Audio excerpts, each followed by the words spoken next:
老天开眼，这一世我绝不会再让你江澄澄阴谋得逞。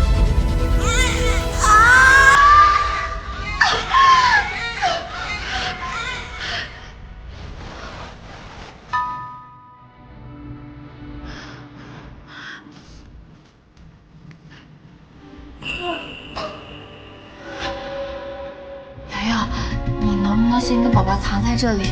我男朋友等下就会来接孩子，我得回宿舍去被褥，避免宝宝会受风生病。然后我们一起去酒店，先把宝宝放在我婆婆那里暂养。男朋友？天哪，程程，你现在还指望着你那个只会藏在行李箱里的男朋友？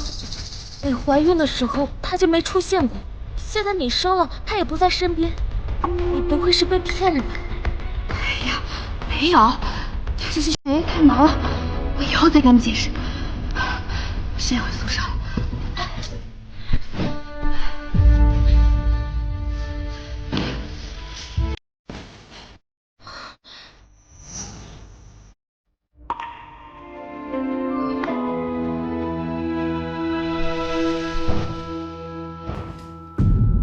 辅导员，同学们，求求你们不要再进去了。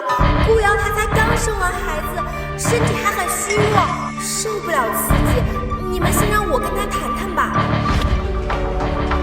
顾瑶，不动手，别伤害孩子！江澄澄、周楚月，上一世是我顾瑶眼瞎看错了你们这对狗男女，这一世我一定要让所有人都知道你们的真面目。有了。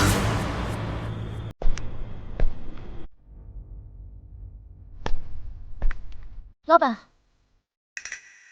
需要点什么呀？你这里有没有那种可以连接手机直播、装在身上特别隐蔽的摄像头啊？有，当然有。之前这些偷拍别人隐私的视频只是在网上见过，但还第一次见女生干这事儿，开直播，还是你们小年轻会玩啊！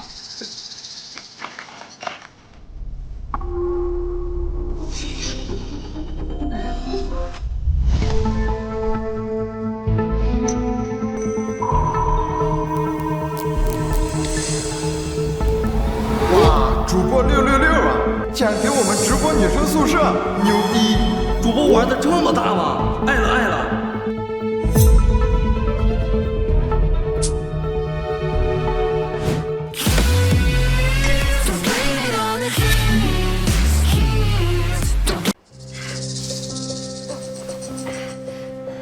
瑶瑶，你可算回来了，都饿死宝宝了。是饿到你这个大宝宝了，还是饿到你肚子里的小宝宝了？哎呀，饿到我就是饿到他啦。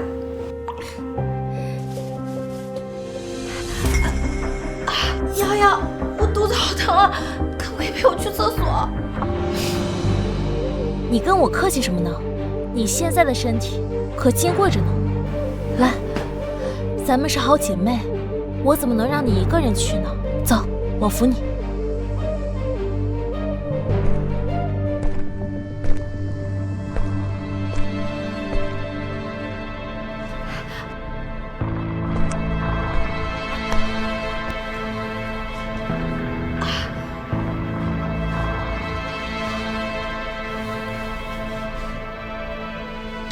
我靠，主播竟然直播舍友上厕所，这么刺激的吗？这主播真恶心，还好姐妹呢，为了流量连自己室友都能利用，心真黑，我要吐了。我心狠，你们马上就能看到谁才是真正的心黑。我羊水破了。那我们赶紧去医院。不行，来不及了，我感觉我要生了。瑶瑶，快帮我！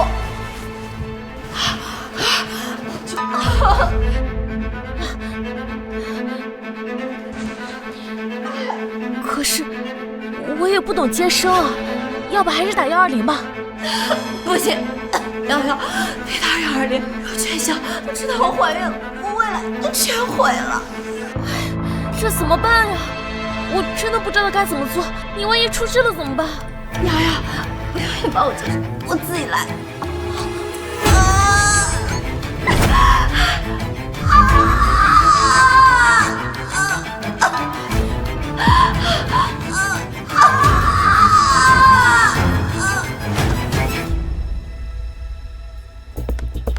校长，出大事了！咱们学校的学生顾瑶为了流量，竟然直播室友江程程在厕所生孩子，现在已经引起全网热议了。什么？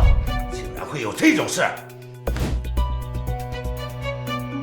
主播，你真恶心到我了！口口声声的说好姐妹，人家生孩子你不但不上去帮忙，竟然还在直播，真是纯纯的畜生！垃圾主播，你的心是被水泥给封上了。你闺蜜都痛苦成这样了，你上去给她擦个汗也行啊。这个顾瑶还是人吗？为了流量不择手段，把咱们学校的脸都丢尽了。你立刻去通知所有管理层干部去会议室开会。这件事情如果处理不好，咱们所有人都会跟着遭殃。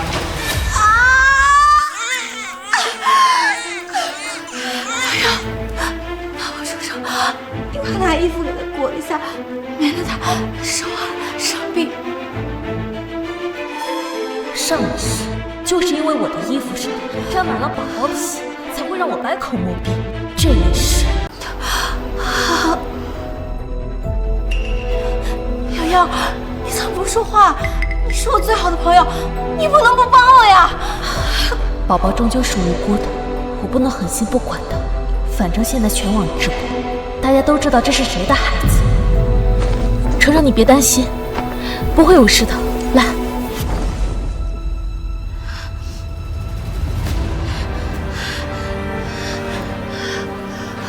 瑶瑶，你跟宝宝先藏在这里，我男朋友等一下就来接宝宝，我先回宿舍去拿东西，把宝宝包起来，不然怕他生病。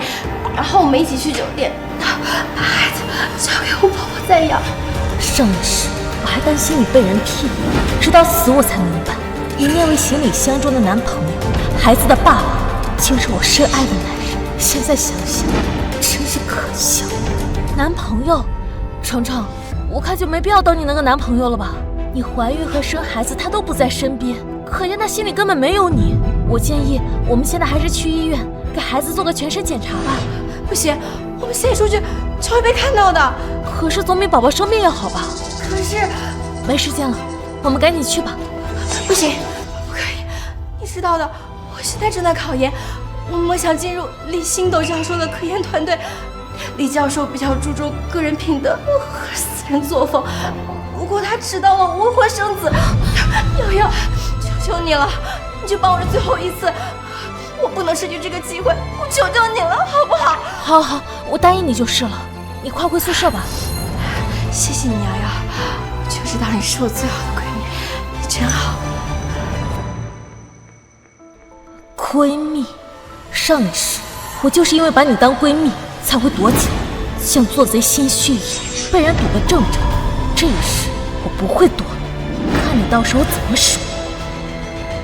就帮我这最后一次，我不能失去这个机会。来了，辅导员，同学们，求求你们别再进去了。瑶瑶才刚生完孩子，身体还很虚弱呢，不能受刺激。你们让我先进去跟她谈一谈吧。哎，顾瑶，你给我住手，别伤害孩子！谁说我要伤害孩子了？怎么回事？你不是说顾瑶要把孩子溺死在厕所里吗？我离开的时候，她确实跟我说过，要为了保研牺牲掉宝宝的呀。哦，可能是她良心发现吧，这是好事啊，辅导员，我们都应该开心呀，毕竟宝宝是无辜的。等等，江程程，饭可以乱吃，话不能乱说。谁要溺死你的孩子？瑶瑶，你在说什么呢？我连男朋友都没有，怎么会有孩子呀？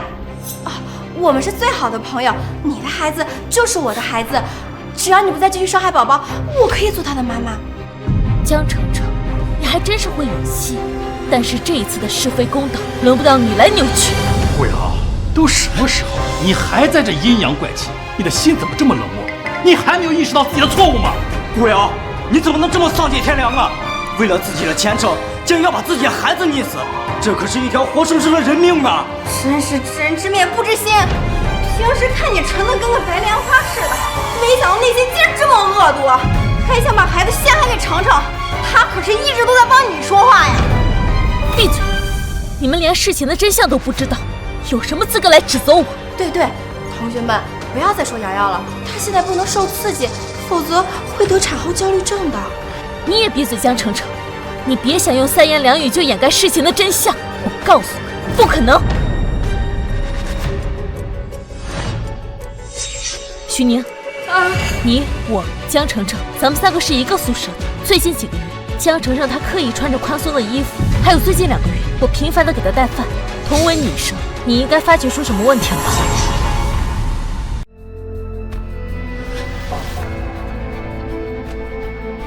我当然发现问题了。上一世，我被堵在厕所里，慌张之下差点忘了许宁。现在有他坐着，真正有问题的人就是你，顾瑶。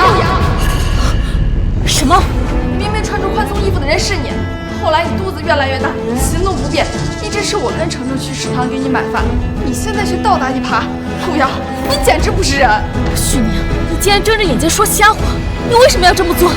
谁说瞎话了？这些天一直是我跟程程一起吃饭、睡觉、逛街，她有没有怀孕，我怎么可能不知道？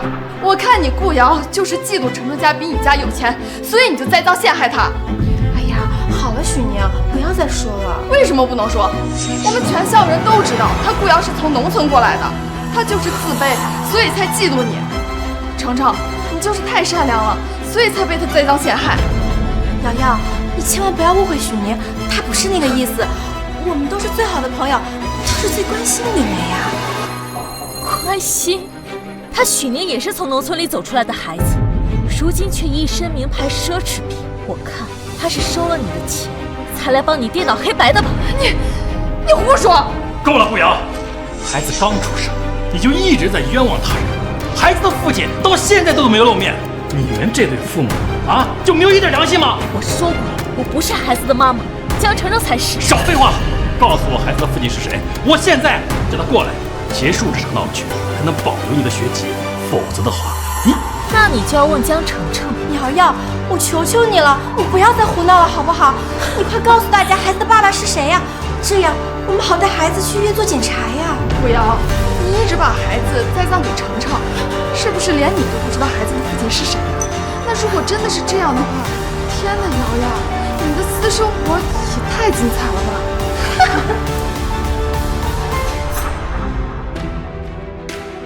谁说我不知道孩子的父亲是谁？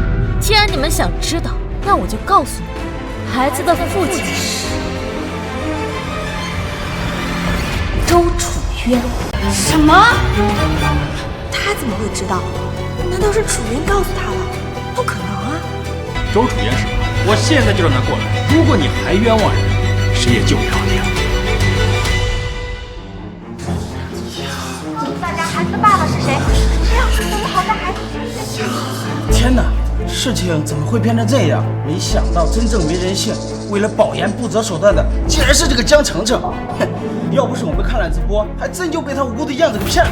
你们看顾瑶镇定自若的样子，他应该早就察觉到了不对劲。那他说周楚渊跟江程程的事儿，我看也是真的。都别吵了，李教授，这周楚渊可是你的高徒啊，你是不是该给我一个解释啊？校长，我……你们都给我听好了，这件事情已经不单单是我们学校名誉的问题了。顾瑶同学蒙受冤屈，不管陷害他的人与谁有关，我们都必须给他一个满意的说法。都听见没有？是。走，我们去现场。小瑶，我们说好不是去医院生孩子吗？你为何要在厕所里生？难道你的保研名额比宝宝的生命还重要？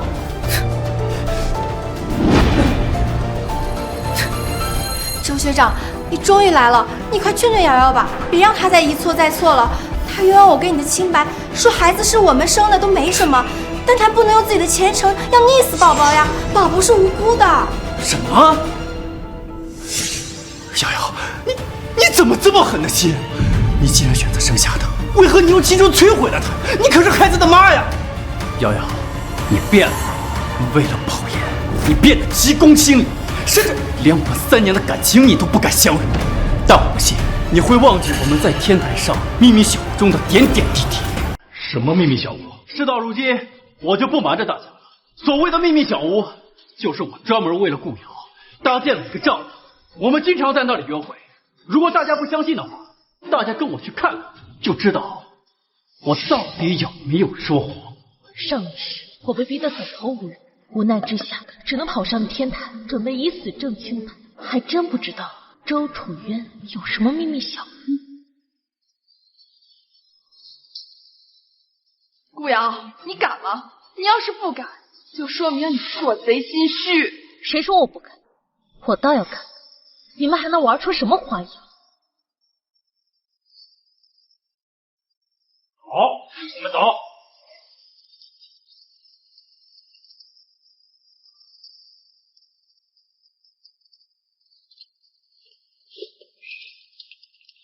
大家看，这就是我为顾瑶专门搭建的帐篷，上面我还留了个洞，晚上可以一起看星星。瑶瑶，我们在这里的一切美好，难道你都忘了？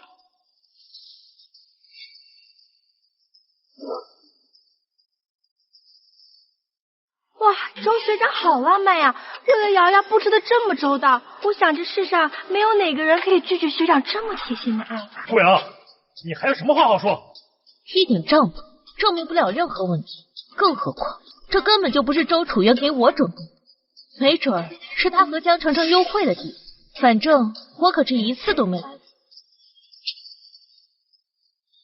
瑶瑶，太让我失望了，看来你是要铁了心抛弃我了，负责人。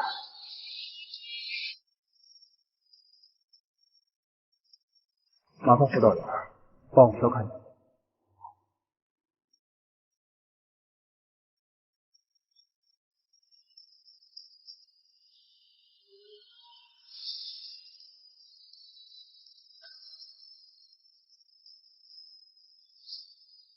帐篷是不能说明什么问题，那产检报告这上面清晰的记录着宝宝生长的全部过程。这报告是假的，是你们为了陷害我伪造的。假？这上面可是写了你的名字，你竟然说假的？你难道把我们3年级的感情当作儿戏？你告诉我，我要怎么做，你才能回心转意？还不可以？不需要拿1分钱还不行吗？我只求你到我跟宝宝都需要你。周楚渊，你少在这装模作样的指责我。我说过，这不是我的事，我也没生过孩子。呸！产检报告都拿出来了，你还在狡辩？你真以为大家还会相信你说的话吗？贱人！顾瑶，嘴硬是没有用的。你要是想证明这个孩子不是你的，你就把衣服脱下来给大家看看。身为生过孩子，脱了衣服大家看一眼就知道了。这孩子是江澄澄生的，凭什么让我脱？要脱也是让江澄澄脱。好，我脱还不行吗？江澄澄，你别脱，你们都是相信你的，你是无辜的，罪该万死的是顾瑶。对，程程，你别脱。顾瑶，你看你都把人逼成什么样了，你还有没有一点点的道德心啊？谢谢大家相信我。顾瑶，都现在这个时候，你还不肯认错？为了钱，为了保密，你到底还要陷害多少人，你才肯罢休？顾瑶，要怪就怪你太多了，只有死人。不好！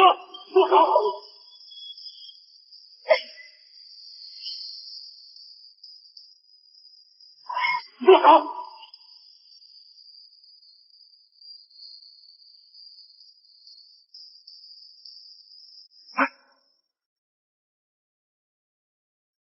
校长，你怎么来了？看看你们做的好事，再不来就出人命！你这个辅导员是怎么做的？眼睁睁的看着顾瑶被逼死吗？还有你们，难道没有一点是非对错吗？校长，校长，你不知道，顾瑶为了自己保研名额，要把自己刚出生孩子在厕所溺死了。要不是辅导员及时出现，阻止了他。对呀，校长，顾瑶在知道事情败露后，就把宝宝诬陷给程程还有周学长，还差点害死程程。这些我们都是亲眼所见的，犯错的只有顾瑶一个人。你问我们干什么呀？你们。校长，刚刚顾瑶是想要畏罪自杀，跟辅导员和同学们没有任何关系啊。我看他现在精神状态根本不太对劲，有可能是患上了产后焦虑症，所以当他的阴谋被揭穿后，有点应激反应也是情有可原的呀。你看看把校长都气成什么样！你为了一己私利，为了保险，你惊动了多少人，让多少人跟着你三级受怕。现在校长来了，你还不肯低头认错吗？认错？我要给谁认错？谁配让我认错？顾瑶，你当着一众校领导的面，你还这样冥顽不灵！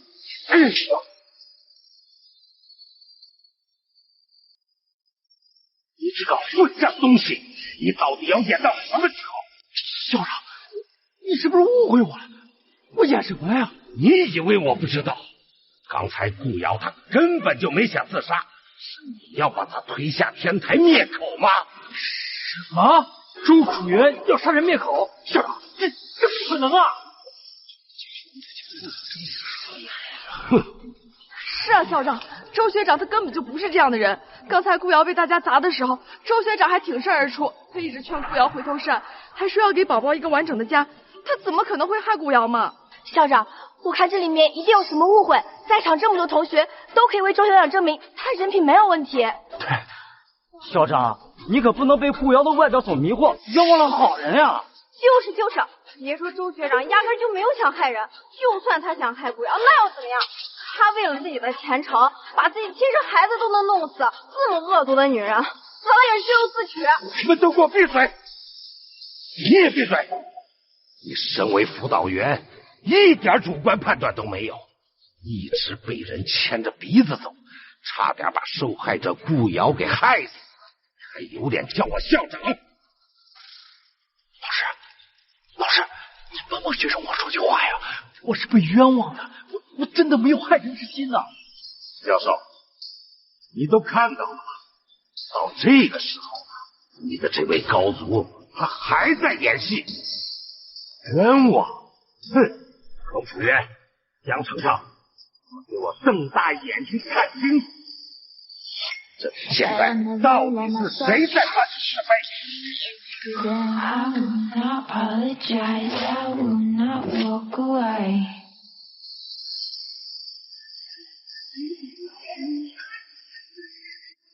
太好了，校长来了，终于能有人证明顾瑶的清白了。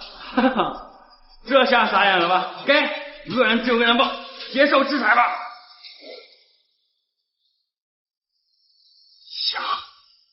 太幸运了，看到你，就好像看到了小梅年轻时候的样子，简直是一模一样。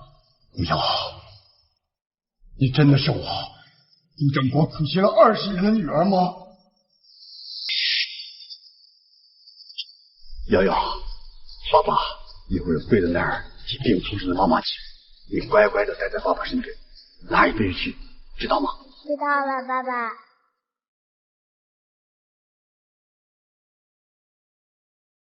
求乖，董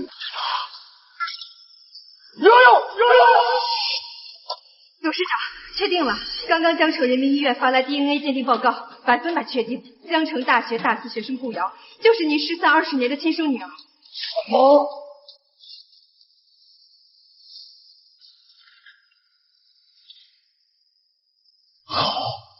好啊，20年了，我顾正国悬赏10亿军医，与全国各大医院联系，耗费了无数的人力财力，我终于找到我的女儿了，睁开眼呐！董事长，大小姐可不简单啊，她在江城大学素有才女之名，品学兼优，每年都能获得奖学金，而且还获得了为数不多的保研名额。最关键的，还是他写给我国著名农业教授李星斗的这篇科研论文。这篇论文无论是从细节还是立意都无可挑剔。换句话来说，这就是一份完整的科研方案，而且科研方向跟我们集团主攻的项目十分契合。如果能研究成功的话，那每年能给我们集团带来至少10亿的利润。只是大小姐的这篇论文被人偷偷更换了署名，我也是刚刚看了直播才知道。我也看到了，这个江城长读书院害我女儿提醒他。这样，你立刻撤掉10亿的悬赏，同时把顾瑶是我女儿以及我正隆集团要全力研究瑶瑶这篇论文的消息宣传出去。我要告知全天下，这篇论文是我女儿写的，我要让他们知道我的女儿有多优秀。是，董事长。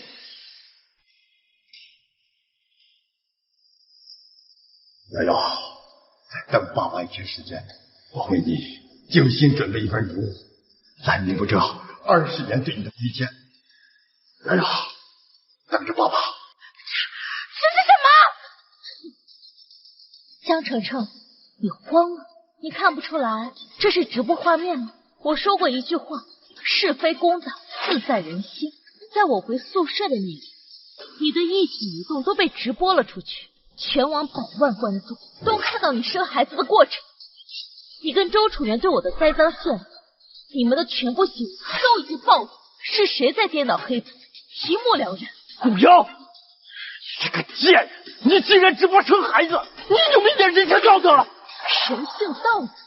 周楚元，你和江澄澄栽赃陷害我的时候，怎么不提人性道德？你刚刚想要把我推下天台灭口的时候，怎么不提？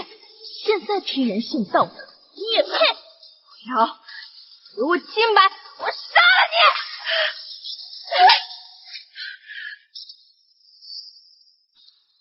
毁掉你清白的人不是我，而是你自己。现在只是个开始。江澄澄、周楚渊，准备好失去你们的一切了。我还不到30岁，我还有大好前程。我不能失去一切，不能失去。老师，我可是你最得意的学生，你是国内最优秀的顶级农业科研教授之一，你说的话一定好使。没有你这个心肠歹毒的学生。校长，我识人不明，教导出了周楚元这种品德败坏的学生，我也有错，我愿意先去教授一职。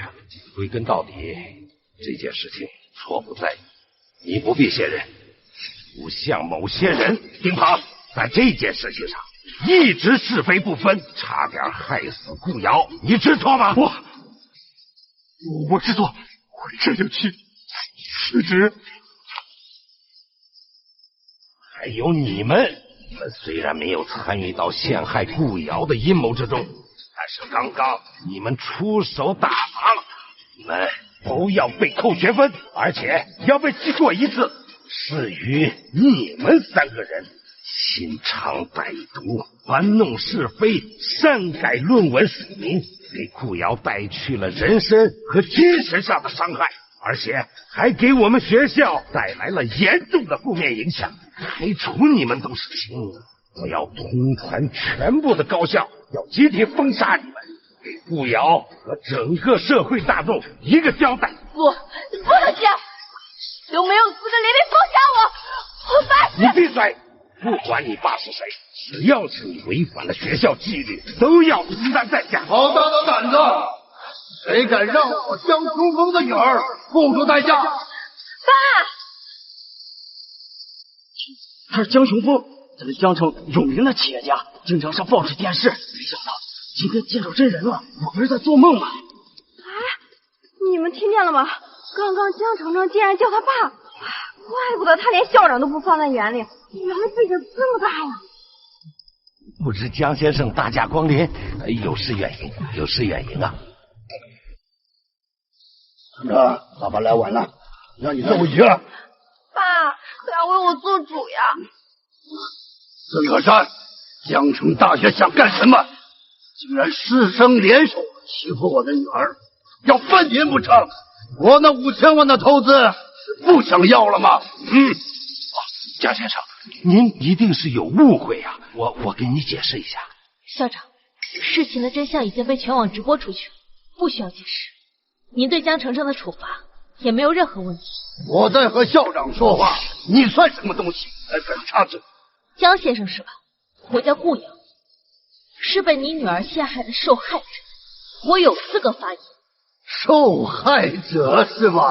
啊，受害者能给大学投资多少啊？我告诉你，我江氏集团1个月以前已经决定给江城大学投资5000万进行扩建，我现在就是江城大学的股东了。程程欺负你是你的荣幸，你要感恩戴德，懂吗？啊！江总，刚刚大夏首富正隆集团董事长顾先生撤掉了其10亿巡警的悬赏金，并通知世界各地，其女找到了。顾首富找到女儿了，真的假的？在哪儿？长什么样？这人都消失20年了，哎呀，一回来就能继承万亿资产，这命好。顾首富的女儿生下来就是人中龙凤啊，冥冥之中都有神佛保佑，我们啊该替顾首富感到高兴才对呀！我会托关系让你和这女儿接触去，说不定啊，你们都成为好朋友，那我江家就会一飞冲天了啊！爸，你没骗我吧？我就可以跟首富之女做朋友了。天哪，手他妈的假！在哪儿找到的？叫什么名字？首富的女儿就在江城大学读书，好像是大4农业系的学生，还是一名才女，叫顾瑶。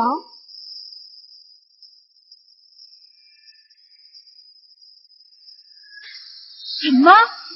首富千金？大4农业系的才女，说的不是顾瑶吗？她竟然是大夏首富千金，不可能，是绝对不可能！首富千金，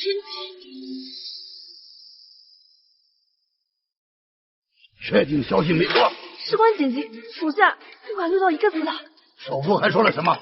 首富还曾重点表示，首富千金著了一名为《新时代农业生态园》的科研论文，马上就要被正隆集团列为最重点项目，要大力投资研发呀！什么？那篇论文的署名是我呀？顾首富怎么会知道顾瑶？难道他也看直播了？快想想办法呀！顾首富要是知道我这么对顾瑶，肯定会对付我们江家的。不有我敢保证，这顾瑶不是顾首富的亲生女儿。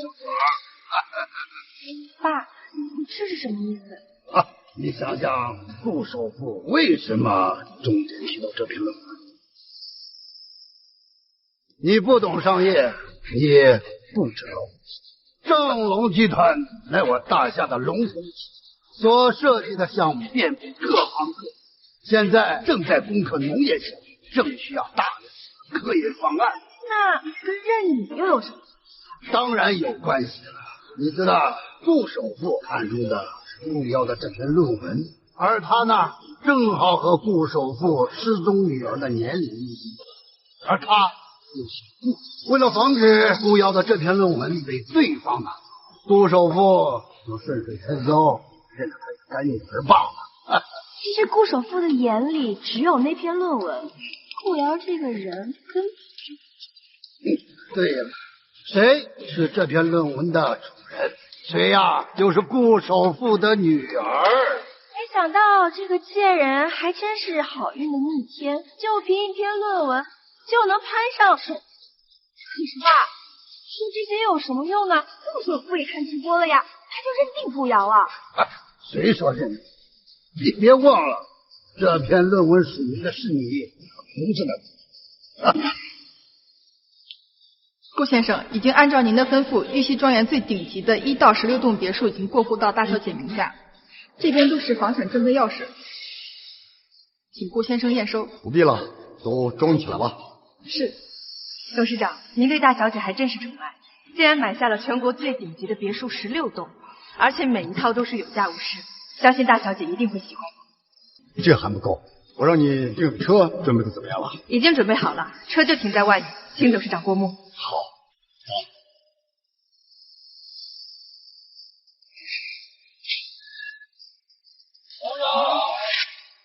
董事长，这台保时捷911 GT3 2S 全球限量77台，售价1000多万，采用了大量空气动力学设计，无论是车的外观还是内饰，都是绝对顶级，保证让大小姐满意。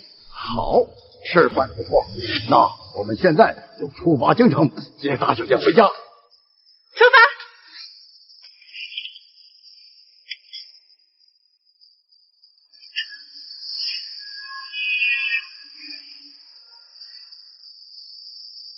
还愣着干什么？还不把这个盗窃我女儿论文的小偷押进礼堂看好，等待审判？不有，在金钱和权势面前，没有什么东西。给我联系所有直播平台的负责人，立刻封杀顾瑶的直播间及所有有关江城大学的直播内容，把顾瑶这2个字设成禁播词，让所有的人都骂不出这2个字来。是，董事长。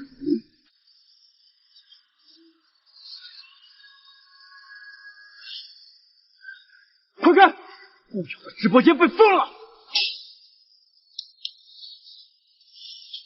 真的被封了？那么大的量！董事长，我刚刚已经通知各大媒体，撤下了关于顾瑶的一切热搜，现在不会有任何相关信息。顾瑶，你听到了吗？你算计我开启直播，又能如何？在全市面前，你不过像小丑一样可笑。现在只要我勾勾手指，就能夺走你的一切，保护你。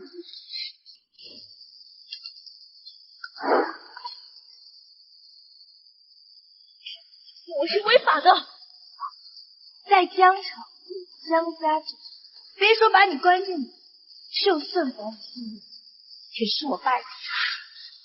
顾瑶，走到今天这个地步，谁都不怨，要怪只能怪你自己。当初要是承认在厕所那个孩子是你，不就没有后果？你也不至于被关在这里。当然了，也多亏了你继续作死，我跟程程还有我们的孩子就不光明正大的团圆。恬不知耻！说谁狗男女？说你江程程。等明天我取代你成为大夏首富的干女儿后，我再慢慢赢你。到时候我要看看你还这么硬。周子渊，贱人给我看住了，别让他给我离开礼堂。放心吧，程程，我一定会看着你呢。赶紧休息，明天的大会可是重点事，各大媒体会登城大。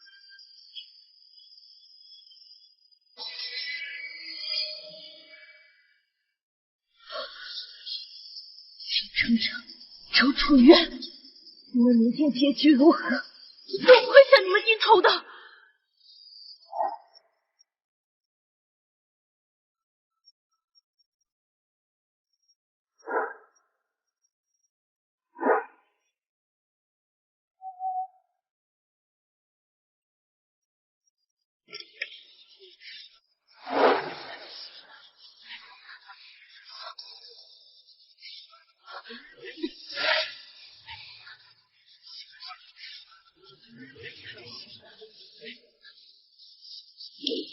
哟，这不是抄袭江程程科学论文的才女顾瑶吗？怎么一晚上没见，这么憔悴了呀？像是从农村来的村姑啊！你才女的风采呢，倒是露出来呀！我看他是知道自己抄袭论文要被曝光了，所以吓得一晚上睡不着觉，哪还有什么狗屁风采啊？我说顾瑶，你现在是不是特后悔啊？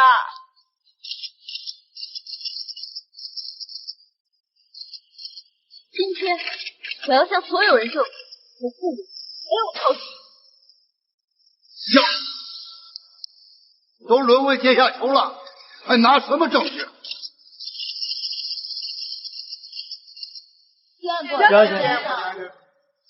顾瑶，在大会没有开始之前，当着众媒体的面，我给你一个自首的机会。只要你承认了抄袭我女儿论文之事，我就不再继续追究了。否则，后果。我也告诉你，江先生，在你冤枉我抄袭之前，请你先好好的看一看我的录。如果你仔细看了，就会知道这篇论文不仅是一篇学术论证，更是一项科研技术，而技术的核心就掌握在我的手里。李教授，你应该记得，曾经有一名叫瑶瑶的网友跟你探讨有关于农业气象可循环的推动技术。农业气象推动技术？不错，那名叫瑶瑶的网友就是我。曾经跟您足足探讨了3个月，内容包括气象学、生态学、农业学等多方面学科的研究。你在说什么乱七八糟的？跟这篇新一代的农业生态园的科研论文有什么关系？不错，一开始是没有任何关系，但随着我们的探讨，我借鉴了你的思路和想法，把气象学、生态学等多方面学科融入进了生态园系统。而这项技术一旦研发成功，将引领时代。顾首夫看中的就是这项技术，它就隐藏在我的论文之中。好，你当真把我们的思考内容做到了农业生态园的科学研究去？这不可能啊！之前你们的时候完全没有这方面的可能性。各位，大家听到了吗？李教授承认了，我才是论文的作者。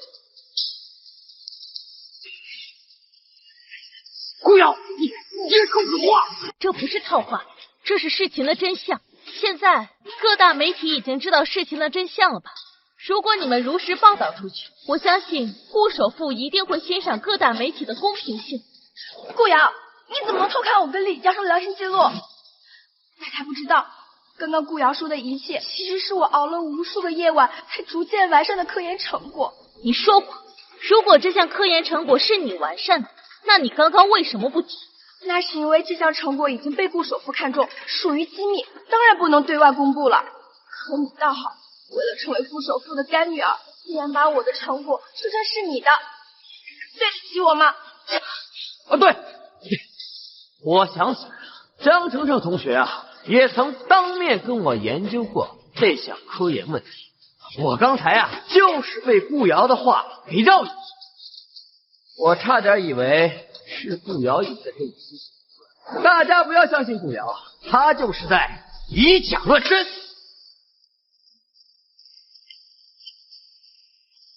手！都给我住手！别碰我的女儿！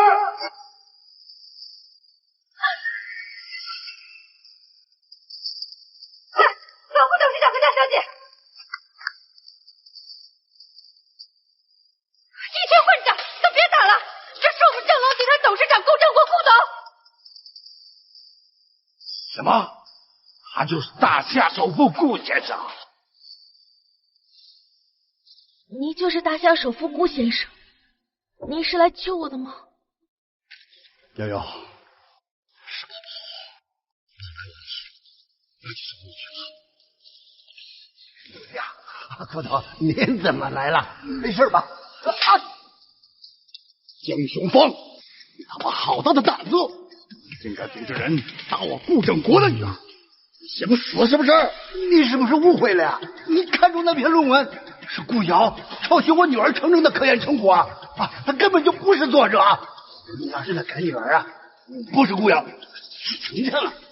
什么？干女儿？顾先生，我们都知道你是怕那一篇新一代农业生态园的科研论文被竞争对手所抢走，所以你才对外宣称要让顾瑶为你的干女儿。可她根本就不是啊！她的那篇论文是抄袭江程程啊！对，顾先生，我们这些校领导啊，都可以为江程程同学作证。顾瑶就是一个品德败坏、心思歹毒的学生，您被他给骗了。江先生是在为您主持公道，在给我主持公道。小事小事，这些啊都是我应该做的，不要放在心上。你也配给我主持公道？你睁眼说瞎话的东西！我告诉你们，没有干女儿，顾瑶就是我顾正国亲生的。这不可能，肯定是您认错人了。你可是我大夏的龙头企业，市值过万亿的正隆集团的董事长啊！他呢，只是一个盗窃别人论文的小偷，他怎么可能是您的亲生女儿呢？给我闭嘴！我告诉你，我顾正国不是因为论文才认你，而是因为这篇论文是我女儿写的，她的价值千金。如果换了别的作者，就是废纸一张。你以为你利用手中的权势封闭了直播间，控制了社会舆论，就不知道了事态真相是吗？老子早就看了直播。您听我说，这里面肯定是有误会，你听我解释啊！解释？这一篇论文颠倒黑白，联合起来遮掩真相。我苦学了20年的宝贝女儿，现在想解释，晚了。带给我女儿的痛百倍奉还。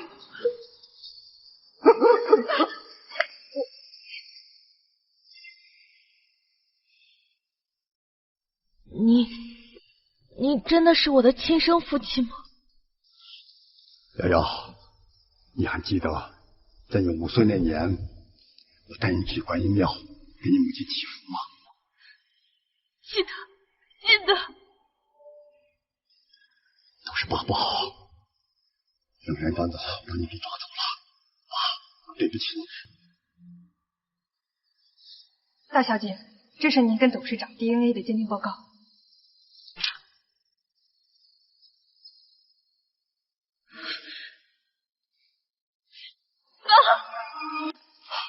瑶瑶，爸在。见过大小姐。瑶瑶，你我父女失散20多年，终于团聚了。这些是爸给你的礼物。大小姐，这是玉溪别墅1到16栋的门钥匙，所有别墅都已经过户到您的名下，里面配备的生活用品、佣人、私人厨师还有私人医生，都专属于您的生活服务团队，属下都已经为您安排好，您可以随时入住。别墅，这可是大夏国最顶尖的小区啊，不是有钱可以买到的，并且里边住的人全都是大夏最权威的人。大小姐，这是保时捷911 GT32X 的车钥匙，车已经停在外地，这也是董事长给您。我的天，这可是保时捷911 GT32X 全球限量77台的豪车，还有玉溪别墅，这顾瑶肯定是顾首富的女儿。不办了，我们刚刚打了她，这该怎么办啊？瑶瑶，爸亏欠你的这些礼物不能不成万一，但你要知道，从今以后你想要什么尽管说，就是天上的星星，爸也要摘下来给你。爸，你并不亏欠我什么，要怪也是怪那个人贩，是他让我们父女整整失散了20年，如今我们终于团聚了，我也心满意足，我再也不是别人口里的那个野孩子了。死了吧，妈呢？妈在你失踪的第2年。妈她，我居然连妈的最后一面也没有见到。好了，瑶瑶，不是怪你，就像你说的，要怪就怪那个人贩子那封信，爸就要找到他了，我保证会实现欺负你的人。顾先生啊，我江雄峰有罪呀，我不该利益熏心，对大小姐不敬啊！我以后为您马首是瞻，我就是您提条狗，你饶命啊！你饶命啊！顾先生，您听我说，我们学校不是陷害大小姐的主谋啊，是江雄峰，他一直利用手中的权力来逼我们的，我们也没有办法呀。求你再给我们一个改过的机会。孙和山，你这个狗东西，你凭什么把责任都归到我们身上？顾瑶，你不要气他，你不要气他。还真是一出狗咬狗的好戏呀！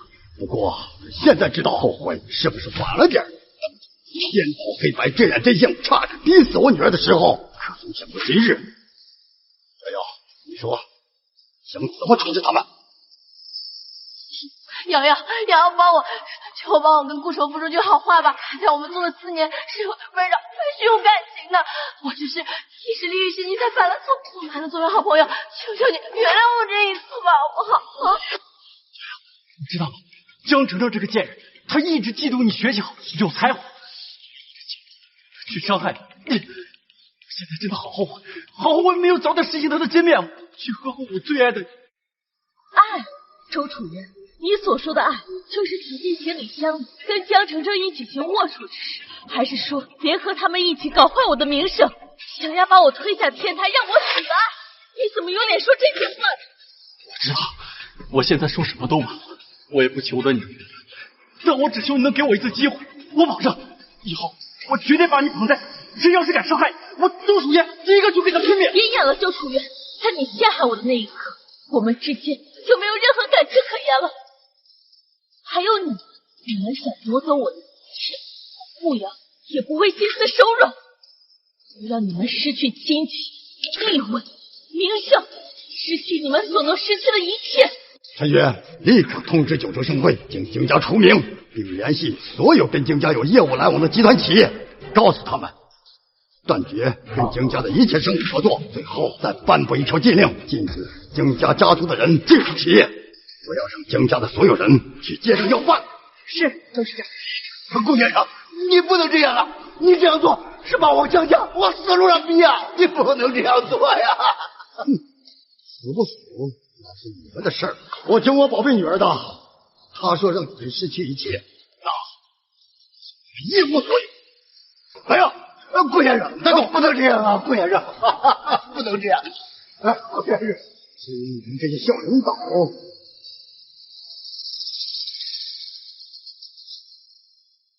江城大学校董韩正飞见过顾先生。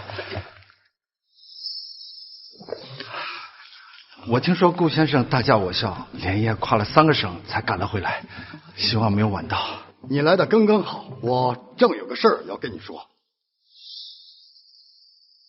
顾先生，关于孙和山及我校领导们联合江雄峰陷害大小姐一事，我在回来的路上了解了一下。您尽管开口，无论您对他们做出什么惩罚，我都会全力配合。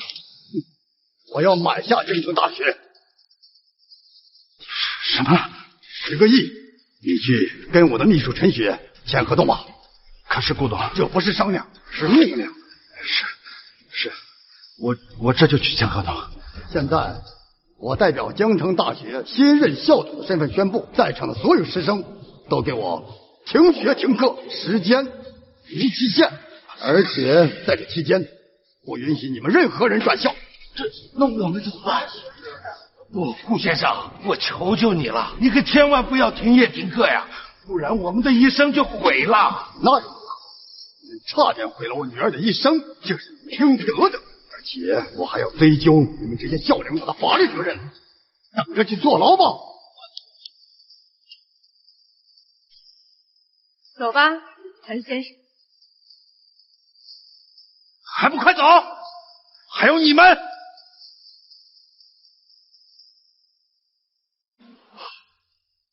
瑶瑶，以你现在的才华和学识，已经可以帮助爸爸结束集团了。尤其是你那篇论文，简直切中了咱们正隆集团当下发展的要害。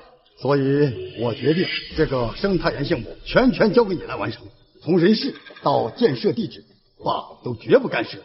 不，爸，你太高看我了，我哪有这么大的本事去接手几10个亿的项目呢？我不行的。什么不行？你是我顾正国的女儿，我说你行，你就行。何况将来集团都是你的，到时候你需要处理的可是上千亿的项目，你必须迈出这一步，大胆去做。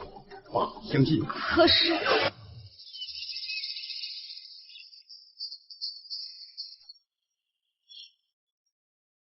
呀，这是爸送你的礼物，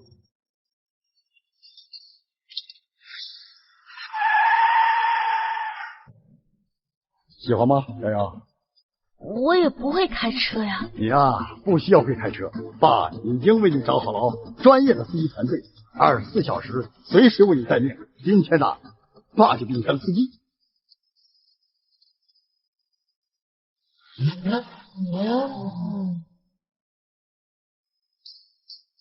车车。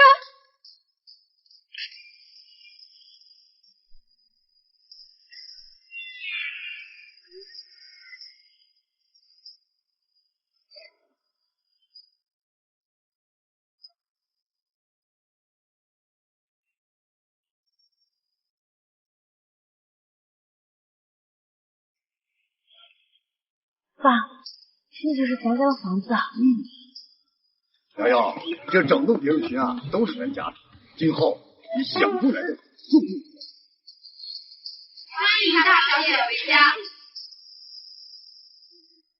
大小姐，这3年您在全国各地建立的27所生态园基地已经采集好了所有的科研数据，现已上传数据库。红象村没有存在的必要了，您看是否要选择关闭呢？留着吧，等科研人才撤回来之后，就把这座生态园交给红象村来管理经营，这样也能给乡亲们一份长久的工作，也算是我顾瑶跟红象村感情的见证。好的，大小姐，今天正好是集团跟红象村土地续租的日子，不过董事长已经亲自去红象村续租了。我爸去红象村了？董事长知道您对红象村的感情，也知道您肯定会留着那座生态园，所以他一早就过去了。除了去续租，他也想顺便散散心。这1年以来，我爸一直在跟一股神秘的境外资本打商业战，劳心劳力，散散心也好。等到我把这些文件批复完，就去陪陪我爸。大小姐，在您去陪董事长之前，有件事情我想向您汇报一下。讲。不知道您还记不记得振华农业生态园研究中心？振华，这是我2年前创办的公司，为的就是吸引更多的农业科研人才。你怎么突然提起振华了？振华现在正在召开1年1度的招聘会，听说有位应聘者一路过关斩将，前2轮面试都是优秀级，现在呢正在准备最后1轮面试。您看，您有兴趣去看看吗？2轮优秀的评级，确实是个不错的人。走，去看看。冯经理，我看时间差不多了，是否对周楚渊开始最后1轮面试？刚刚总公司的陈秘书来电，大小姐要亲临面试现场，见一见咱们这位优秀的求职者。这会儿应该快到了吧？什么？大小姐亲临？冯经理，你怎么不早点说呀？这样我们大家还能好好准备准备。准备什么？当然是准备召集全体员工到门口去迎接大小姐。见过大小姐。形式上的东西远没有你们踏实做事让我更开心。我这次来只是为了看看2轮让你们评为优秀级的求职者到底有什么本事。周楚渊，陈秘书，你认识这位陈秘书？她是大小姐。最后1轮面试直接开始吧，我来出题。哎呀，怎么回事？都过去这么久了，为什么还不开始最后1轮面试？可千万别出什么意外啊！如果拿不到这份月薪3万的工作，那些债主一定会打败你。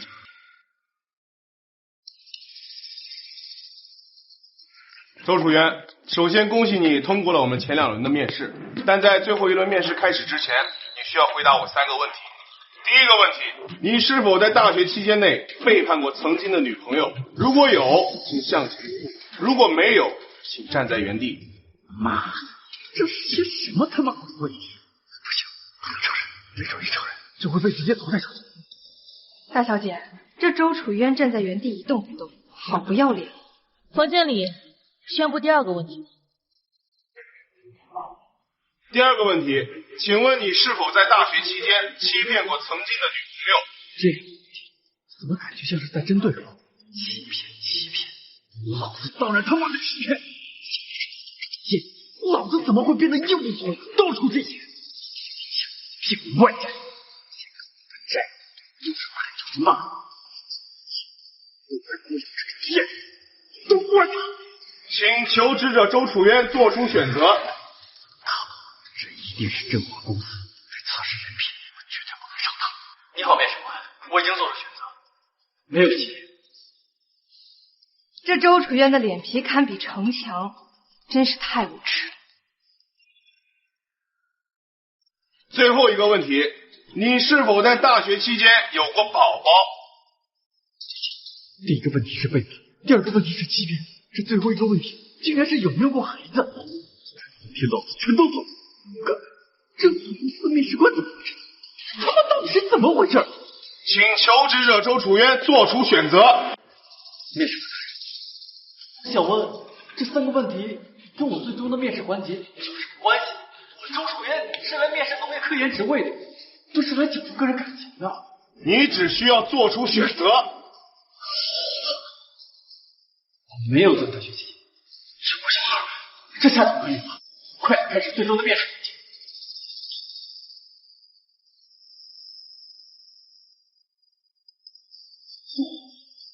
快说话！什么时候开始最终的面试环节？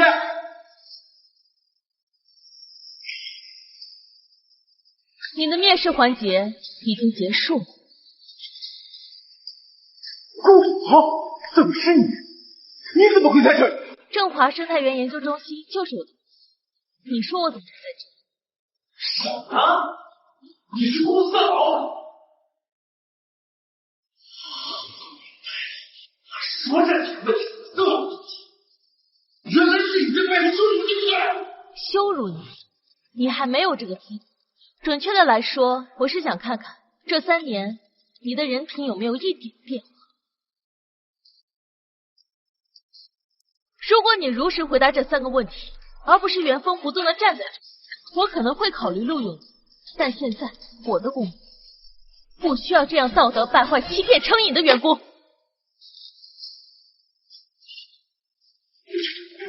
我所带给你的伤害，这3年都挺温馨的呀。我身上所有伤都是那些战场打的，我真的很需要你。如果你一受伤，那些战场会打死我。我真的对不起你。这一切都是你应得。滚了！大家对我如此狠心，今天这么对你，早晚有一天也会有别人这么做你的。要是我可掉在这里，他为你低唱，你是大家简直必死无疑。江家回来了，感谢支持，但是他们想要我死，跟你一样，没有任何资格。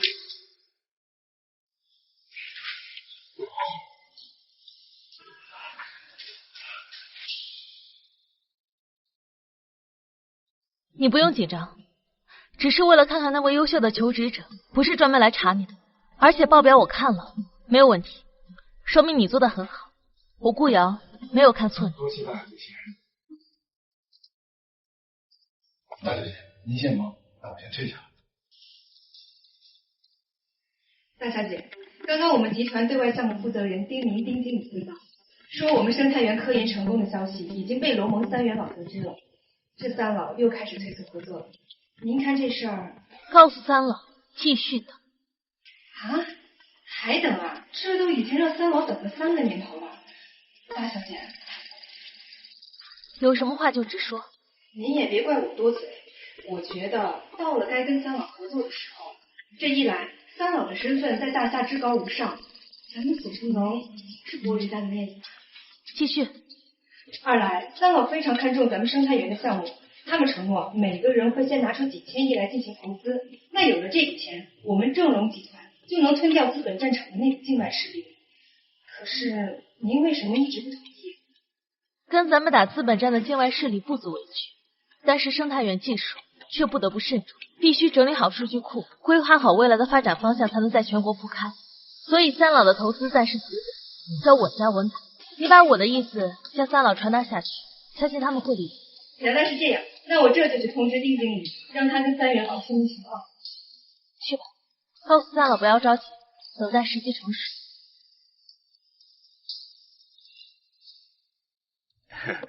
3老，刚刚总部传来消息，大小姐目前还不想把生态园投入全国市场，希望3老能再等一等。技术明明已经成熟了，为什么还要等？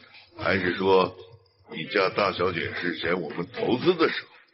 如果真是这样的话，你回信你家小姐，钱有的是，只要顾小姐点头，上万亿的投资，而且是啊，小姐，钱不是问题，问题是这项利国利民的技术，一旦生态园在全国铺开，要不了多久就能改善国内环境，让百姓们的日子变得更好。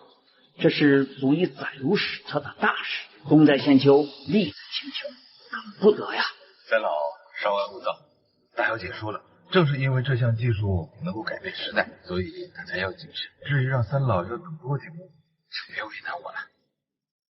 好了好了，我说老雷老爷，顾小姐，是这项科研技术的主人。他既然让咱们走，那必然有他的道理。好饭不怕晚啊！再等等。好吧，小李，你去回信你家大小姐，就说这3个老家伙实在。好的，三老，我这就回复大小姐。回来，他们愿意等。只是大小姐，董事长好像在红乡村出事了。什么？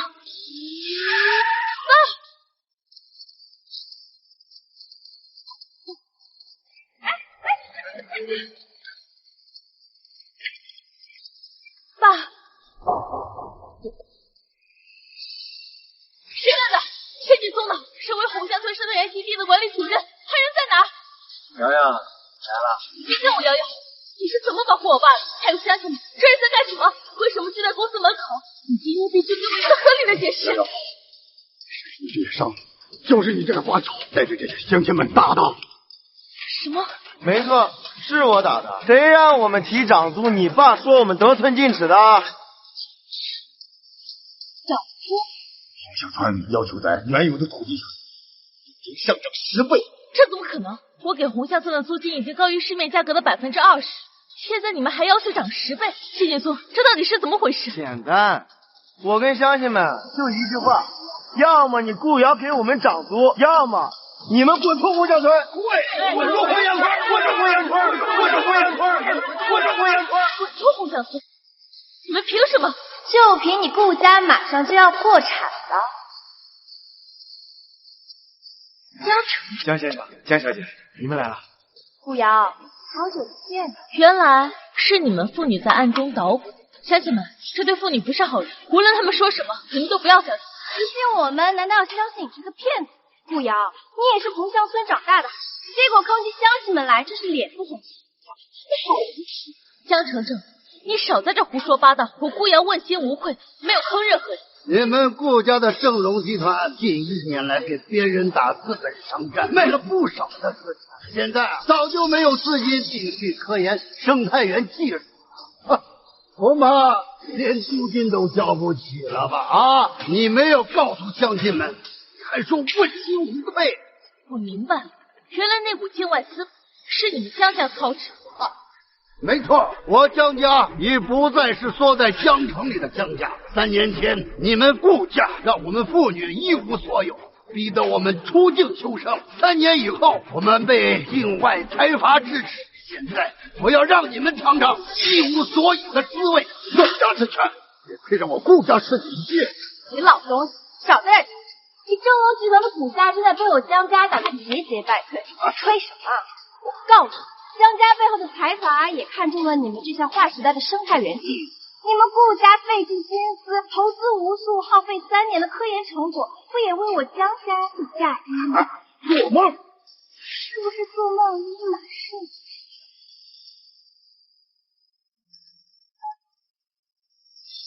不好了，董事长大小姐，我们正隆集团的股价正在一路下跌，马上就要崩盘了。什么？郭振国，这一次你拿什么给我揍？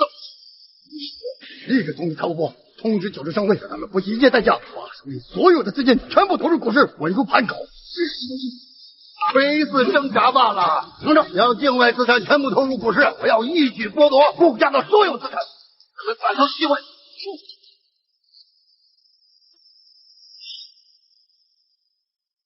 大家快看，顾家的股价正在断崖式的下跌，一片绿色。哎，叶总，这绿色又再可下跌是吧？对，顾家的正隆集现在每分每秒都在下跌，马上就要破产了。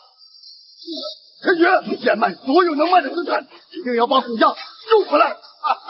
你当老子没有准备，当你全力投入资本战场的时候，老子在已经布下了天罗地网，你现在想要卖，晚了。等你变卖了资产，你顾家的正隆集团已经破产了啊！我不开口，谁敢让正隆集团破产？通知龙谋3院了，告诉他们现在时机已经成熟，立刻拿着投资合约来红校村。哟，好大的口气！呀，不知道的还以为你顾阳要上天了呢，还龙蒙三元老，你以为你是谁啊？就凭你一个电话能把正在龙国顶端俯瞰众神大人给叫来吗？你有这个资格吗？贱！你马上就知道我有没有知。顾阳，够了，到现在还在欺骗大家，你自己看吧，正隆集团的股价已经跌到谷底，马上就要破产，你还是照顾好你自己。骗了大家3年，你也该鬼畜不相信了吧？大家说是不是啊？是啊，我就是。我入火阳坤，我入火阳坤，我入火阳坤，我入火阳坤，我入火阳坤，我入火阳坤，我入火阳坤，我入火阳坤，我入火阳坤。乡亲们，你们宁愿相信这对父女，也不肯相信跟你们朝夕相处了20年的我是顾瑶啊，是咱们红乡村的自己人。我呸！自己人还对大家伙隐瞒要破产的消息啊！对。哎，对啊，我劝你还是早点离开我们红乡村吧，别在这里继续欺骗我们大家伙了，彼此都留点体面吧，村长，你也不相信我吗？刘妈、郑爸，你们呢？顾瑶啊，你真是让我太失望了。自从你认了自己的亲爹之后，你整个人都变了，你是变得自私又自利，跟咱们乡亲们合作，还有签什么合同啊？一点人情都不讲，你太过分了！我自私自利？村里的路是谁修的？学校是谁盖的？房产又是谁建的？是我，没让你们换1分钱。不讲东西，这些都是你应该做的。怎么了？还跟我们要起工钱来了？你良心吗你？就是，修个破路，盖个学校，还好意思拿出来说？你咋不提当年大家伙给你口吃的，你早就被饿死的事呢？赶紧滚吧！我没钱了，还想占我们大家的地，你就是一条养狗的白眼狼，滚出去！我是白眼狼。3年前村里是什么样子？一下雨满村的泥泞，到处都是臭水沟，周围连个像样的树都没有，环境脏乱差。是我为你们改善了村里的环境，还有你们现在住的房子。如果不是我给你们提供的高薪工作，你们才有钱在短短3年内盖起2层小洋楼。现在你们说我是白眼狼，到底是谁没有良心？闭嘴吧你不要拿这些微不足道的事儿对我们进行道德绑架，我不吃这套。微不足道？刘妈、郑爸，如果不是我，你们怎么能开上豪车，住上豪宅，还有你谢敬村？如果不是我给你提供的高薪工作，你怎么能成为红象村生态园基地的管理主任，年薪100万？而你现在带着全村的人打我爸，你连我们之间的发小感情都不顾了，你还是不是人？对，咱们是发小，但我绝对不会因为咱俩的关系影响大家的利益。还有你顾，别一整天高高在上，好像都是施舍我一样。我告诉你，老子工作了，拿钱是天经地义的。对，我们现在所有的一切都是我们劳动所得，与你没关系，没关系。你们怎么变成了这样？没想到你也有今天，顾瑶。3年前我江澄澄跪下来求你手下留情，你看都不看一眼。今天我要你当着所有人的面给我跪下赔礼道歉，心头无份。让我给你下，这辈子都别想。乡亲们，我相信大家只是一时被僵尸妇女蒙蔽了。这样，我给大家一次机会，只要跟他们划清界限，我顾瑶保证会继续对红象村的投资，绝不食言。顾瑶，别再执迷不悟了，你快给张小姐低头认错，或许她还能给你留下点钱，要不然你后半辈子还指着乡亲们接近了。想都没想啊！老娘也不知道当初怎么养了这么个白眼狼，有了亲人就忘了乡亲们，还想让我来救你，做梦！顾瑶，你还是赶紧跪下，别浪费了江大小姐给你的这些钱。跪下给江小姐磕头为对，对不对，乡亲们？对，磕头为对，磕头为对，磕头为对，磕头为对，磕头为对，磕头为对。刘妈、郑爸，其他人怎么对我都无所谓，可你们怎么能逼我磕头啊？我是你们的女儿啊！瑶瑶，石头子，我也不想再瞒着你了。其实爸在1年前就找到了拐走你的人贩子，是他收了刘春良给郑凤军的钱，才会把你抱走的。是在了20年，也导致了你最后都没能看你妈一眼。什么？一直瞒着你，就是怕你伤心，现在刘春玲跟郑福军已经不值得你再付出感情了，你幸村的这些人也都变了，为了钱可以出卖自己的良心，无视你的付出，该醒了。是啊，该死！我告诉你们，生态园技术已经科研成功了，你们想要的这个基地只是个空壳，是我留恋红乡村的感情才因此没有关闭。你们的所作所为，注定是竹篮打水。你以为我会信你的鬼话吗？村长，别跟他们废话了，写信说把红乡村生态园基地的转让合同书让顾正国签字。顾守护，顾守护，负债的负，签字吧。多少钱？我江雄峰一向喜欢零元购，所以说就0元收购了。什么？庆村的生态园基地，我投资了10个亿，居然要0元收购，我不签！老东西，是不是给你？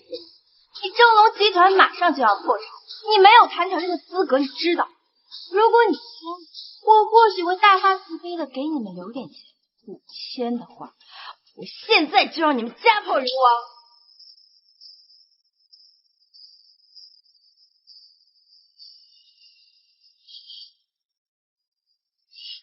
爸，不能签。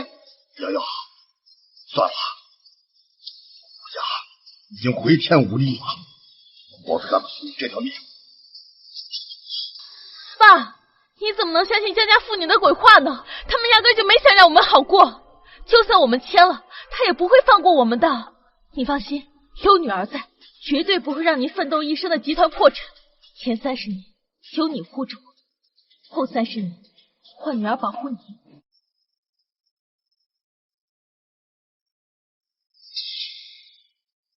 古瑶，好大的胆子！我警告你，你如果不签转让合同，今天就走不出红乡村。乡亲们，顾瑶这个白眼狼为了自己的利益不签合同，怎么办？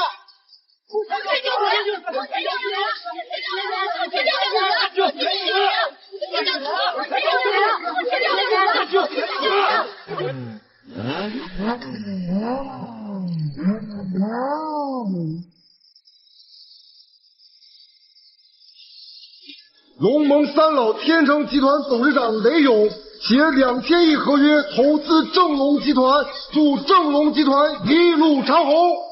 龙盟三老海盛集团董事长苗辉贺祝正龙集团生态园技术常属，特此备上3000亿合约作为贺礼，祝正龙集团永远昌盛。龙盟三老星云集团董事长于乾坤携4000亿合约全力支持正龙集团生态园技术，祝正龙集团万古流芳。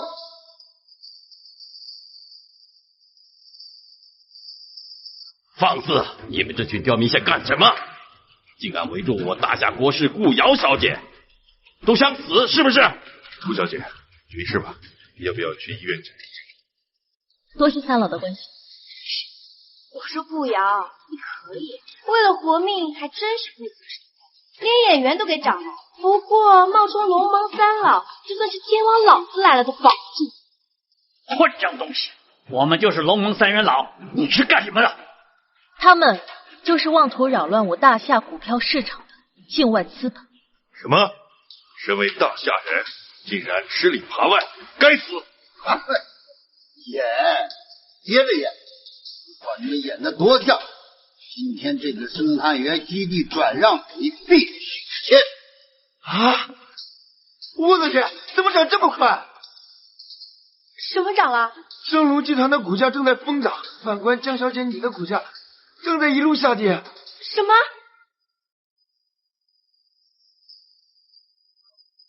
不可能，不是真的。怎么会这样？正龙集团哪来的资金？难道你们真是龙盟3元老？张程程，我说你这次回来就别想离开，你们江家和背后的境外资本就永远留在我大夏。停了，这不是真的。爸，你快想想办法，想想办法呀！我们好不容易才得到境外财阀的支持，好不容易才回来，不能就这样没了呀！爸！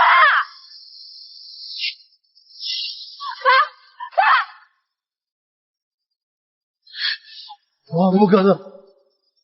借用你的一句话，现在谁也保不住。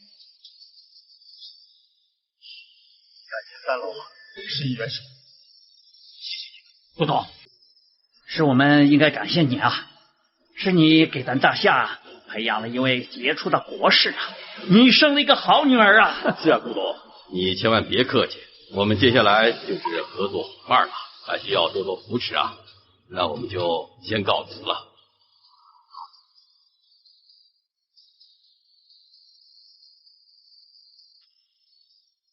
怎么样，爸，愿意相望吗？陈雪，从现在开始，正式关闭红象村生态园基地，撤走一切资料和设备，不留任何东西。大小姐放心，保证完成任务。不，瑶瑶，你不能这么做。你答应过乡亲们的，说生态园会一直留在村里，你也会一直投资的，你不能撤走啊。是啊，瑶瑶，你离开了，这大家的工作怎么办呢？又要奔走各省出去赚钱，你不能说话不算数啊！你要记住，你可是红象村养大的人。我是红象村的人，刚刚是谁逼着我签转让？又是谁说我不签就不能活着走出红象村？现在说我是红象村的人，太迟了！顾瑶，我告诉你，今天要是敢把生态园基地撤走，我就永远不认你这个女儿。女儿？如果不是你让人贩子绑架我怎么会连我母亲的最后一面都见不到？如果不是顾及你这20年对我的养育之恩，我现在就让你进监狱，你信不信？瑶瑶，你听叔给你说啊，刘春玲和郑富军他们是罪有应得，你想怎么惩罚他们都行，可是你不能牵连到咱们乡亲们。对，我忘了，你是吃百家饭，穿百家衣裳的，这事跟乡亲们是无关的，乡亲们是无辜的呀，你不能撤资，千万不能撤资啊！瑶瑶。到现在这种时候，你还想着自己的利益，还想着推卸责任，还想着装无辜。对不起，在你们对我爸动手的那一刻，在你们逼我签协议的那一刻，我跟红象村之间就没有任何瓜葛。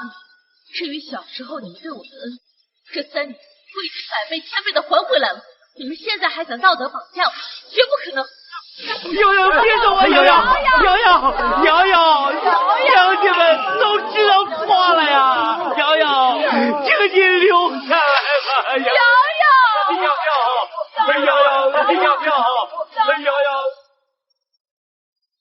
瑶瑶，你转眼看一下吧，你看看乡亲们都给你跪下了，你作为一个小辈儿，你还想让我们怎么做呀？是啊，瑶瑶，说到底，乡亲们也都是受害者呀。要不是他们江家妇女欺骗了我们，大家伙儿也不会误会了你啊。瑶瑶，这样，如果你能留下来，那每年土地租金的价格我们还恢复到以前，我们绝不多挣你1分钱的，瑶瑶啊。从头到尾，你们办事还不离利益，心里只想着自己，可曾考虑过我的感受？相信这是我最后一次向你相信。瑶瑶，哎呀！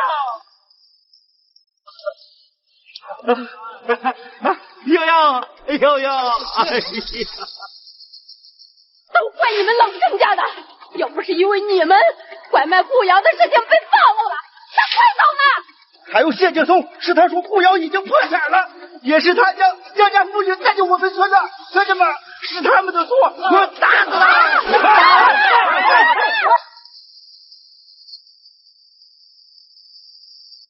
他！瑶瑶，留下来呀，瑶瑶！瑶瑶，他们追过来了，这里的事情我没有任何。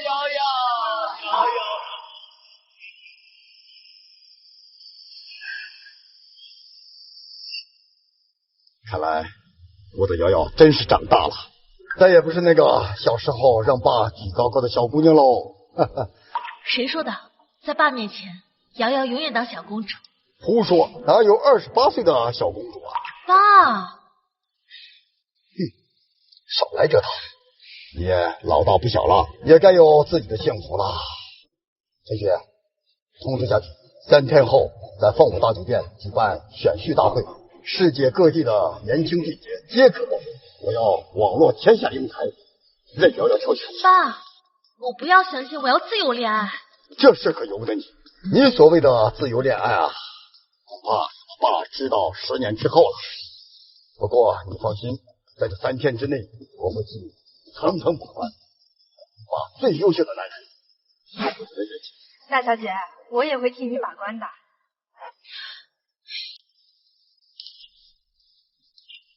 英国皇室成员，剑桥大学研究生，在全球拥有10座私人金矿，20座水晶矿。这资产标得这么详细，怎么炫富啊？再有钱能比得上我的朋友，还一头金毛。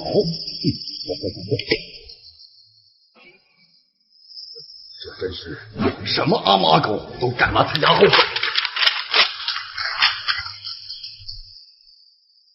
董事长，您都已经筛选2天了，现在您手上的已经是最后一批候选者了，这目前才选出来了9位，要不您放松一下审核标准，也好让大小姐多挑选一些人嘛。审核标准不能放松，这不才9位吗？那这第10位就他了。斯坦福研究生专攻农业科研领域，不止一次带领科研团队攻克过农业方面的难题，还是湘江财阀的公子，长相90.5分，基因优。10位候选人10全10美，就这么办了。酒店那边安排的怎么样了？明晚就要举办选婿大会了，这个已经安排好了。大小姐呢？大小姐她还在工作，毕竟咱们集团刚刚跟龙盟3老合作，有很多事情都需要大小姐亲自盯着。你告诉她，明天晚上必须放下所有的事情去参加选婿大会，否则你要出去。好的，董事长。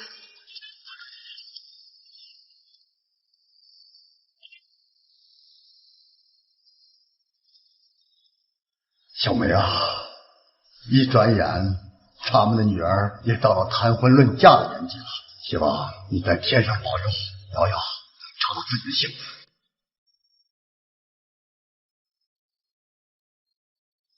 大小姐已经发好了。大小姐，咱们今晚死美。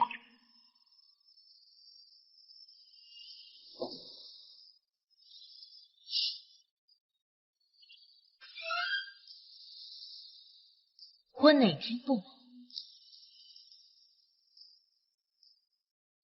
距离晚会开始还有一段时间吧？还有半个小时。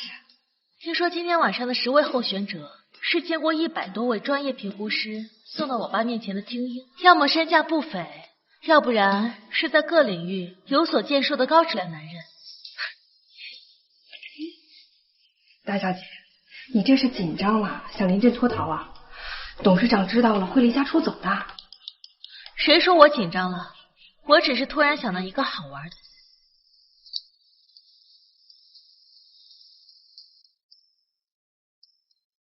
我要去放松放松，你可别拦着我。可是，哎呀，学姐，你放心吧，我保证会在晚会开始之前出现的，你就当没看见好不好嘛？好吧。走，帮我脱衣服。走。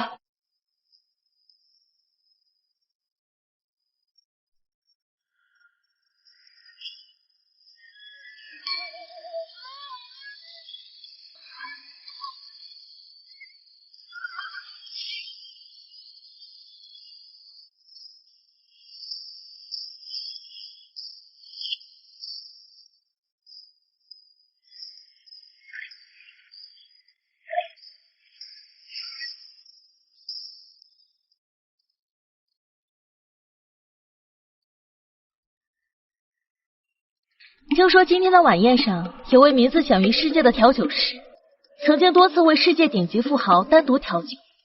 据说请他出手需要花费至少上百万，还要排队。你说错了，这次请他出手不需要排队。为什么？因为这是他最后一杯酒，专为顾瑶小姐所调。你就不怕这位普大的没边的顾小姐不买你的账？我相信她品了我的酒以后，一定会买我的账的。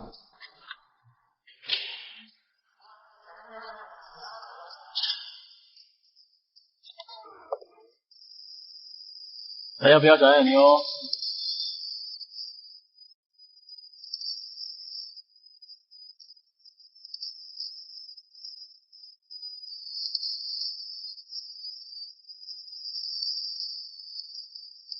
哇，好帅的魔术！我以为谁知一时才魔术师，都知道他是怎么变成英雄？难道他用魔术把老爸？小姐，时间到了，咱们快回去换衣。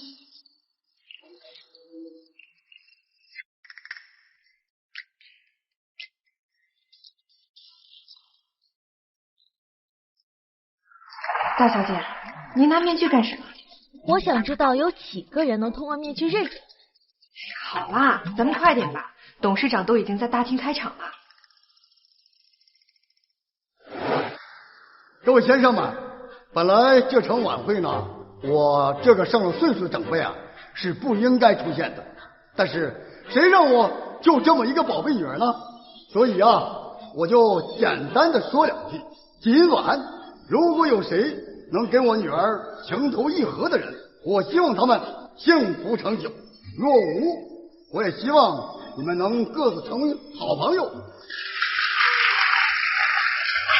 大小姐，你看那个文质彬彬的人，他可是全球金融界有名的天才投资人，据说被他看上的企业不到2年都能迅速的崛起做大。他还跟股神巴菲特共进过晚餐呢。还有那个，这个人可了不得呀，他被称为当代医圣，多少大人物都排着队求着他看病呢。据说他现在的出诊费都已经高达7位数了。我说学姐，你怎么越说越兴奋？该不会你看上了吧？哎呀，大小姐，你就别开我玩笑了，我这不是在跟你介绍呢吗？昨天晚上你都给我看过他们的资料了，还介绍什么呀？我看就是你怀春了。好了，我该说的也说了，总之不管结果如何，我都希望在场的各位才俊能放平心态，我也就不耽误大家时间了。大小姐，该你出场了。下面有请我的女儿顾瑶。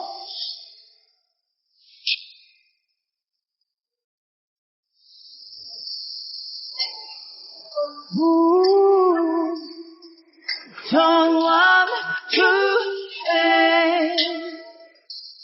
I'm looking for an exit under dark. 下次变魔术记得注意身后。顾小姐，是我。你怎么看着有点眼熟？